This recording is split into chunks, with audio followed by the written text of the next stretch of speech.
Hello guys, road king ভাই চ্যানেলে আপনাদের স্বাগত। আজকের ভিডিওটি ইন্ট্রো দেখেই বুঝে ফেলেছেন ঠিক কেমন হতে চলেছে। আজকের ব্লগটি সকালবেলা চায়ের গিলাস হাতে নিয়েই শুরু করে দিলাম। আসলে আমাদের গাড়িটি 2 পয়েন্টে লোড ছিল, 1 পয়েন্টে লোড করে এসে দ্বিতীয় পয়েন্টে রাত হয়ে গেছিল আর বৃষ্টি শুরু হয়ে গেছিল। কালকে রাত্রে গাড়ির লোড কমপ্লিট হয়েছিল না, তাই সকালবেলায় কিছু মাল বাকি ছিল, সেগুলো লোড করে কমপ্লিট করে নিলাম। হাতে চালান পেয়ে গেছি, ইতিমধ্যে আমরা বেরিয়ে পড়বো। আর এই কোম্পানি থেকে আমাদের গাড়িটি লোড হয়েছে। সকাল 10টার সময় আমাদের গাড়ি পুরোপুরি লোড কমপ্লিট করে নিয়ে রশি তিরপল করে নিয়ে বেরিয়ে পড়লাম আমাদের খালি পয়েন্টের উদ্দেশ্যে। আমাদের গাড়ি লোড হয়েছে চেন্নাই থেকে, খালি হবে কলকাতা। আগের ভিডিও দেখিয়েছিলাম আমাদের গাড়িতে মুগ ডাল এবং ছোলার ডালের ভাঙাগুলো লোড হচ্ছে। আসলে এগুলো মুরগির বা গরু খাদ্য হবে। আমরা মেন রোড ছাড়া কয়েকশো কিলোমিটার ভেতরে গিয়েছিলাম গাড়ি লোড করবার জন্য।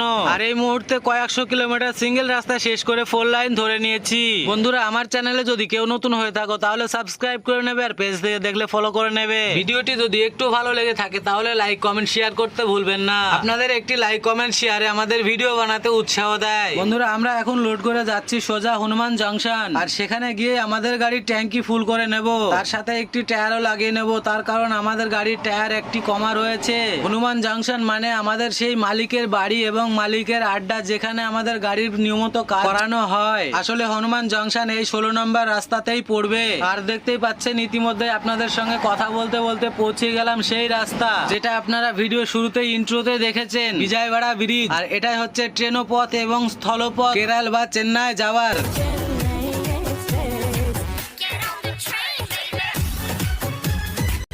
হ্যাঁ, এটাই একমাত্র রাস্তা চেন্নাই বা কেরালা যাওয়ার, শুধুমাত্র রেলপথ এবং সড়ক পথ। এই ব্রিজের ঠিক ডান দিকে রয়েছে সেই রেলপথ। সেই রেল লাইন হয়ে যায় আমার প্রিয় ভাই ও বন্ধুরা, যেমন তামিলনাড়ু, চেন্নাই এবং কেরালা। কে কে এই রাস্তা হয়ে বা ট্রেন লাইন হয়ে গিয়েছো অবশ্যই বিশেষ করে তারা কমেন্ট করে জানাবে। কিছুটা আসতে না আসতে আমরা চলে আসি বিজয়ওয়াড়া সিটি। আসলে আমাদের সিটি ঢোকার প্রয়োজন হয় না, তার কারণ দেখতেই পাচ্ছেন উপর দিয়ে বাইপাস রোড বানানো রয়েছে আর তার উপর দিয়ে আমরা যাওয়া আসা করছি। তারপরেও সামনের দিকে কিছুটা টাউনের ভেতর দিয়ে যেতে হয় আর সেখানে কিছুটা জ্যামের সম্মুখীন হতে হয়। আর এসব নিয়ে আর চিন্তা করার প্রয়োজন নেই, কারণ বিজয়ওয়াড়া না ঢোকার বিকল্প রাস্তা বানিয়ে দিচ্ছে। সেই রাস্তাটির কথা এর আগেও বলেছি এবং আবারও বলে দিচ্ছি। কলকাতায় থেকে চেন্নাই যাওয়ার সময় বিজয়ওয়াড়া ঠিক 15 থেকে 20 কিলোমিটার আগে ডান দিকে একটি রাস্তা ঢুকে যাচ্ছে, আর সেটাই হচ্ছে বিজয়ওয়াড়া না ঢোকার বিকল্প রাস্তা। পরের দিন দুপুর বেলায় গাড়ি কাজে লাগিয়ে দিয়ে আমরা চলে আসি একটি রেস্টুরেন্টে দম বিরিয়ানি খাওয়ার জন্য।